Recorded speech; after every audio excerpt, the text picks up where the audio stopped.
ଯିଏ କୃତଜ୍ଞ ନୁହେଁ ବା ଯିଏ କୃତଘ୍ନ ତାଙ୍କୁ କ'ଣ କହନ୍ତି?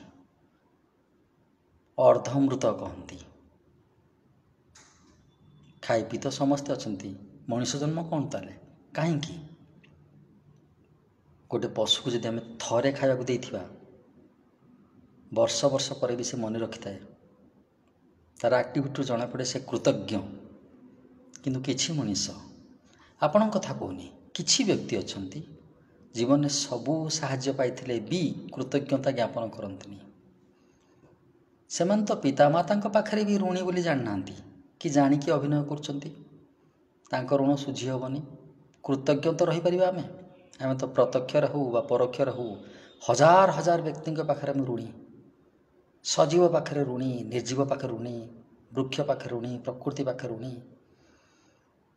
ହିସାବ କରି ହେବନି।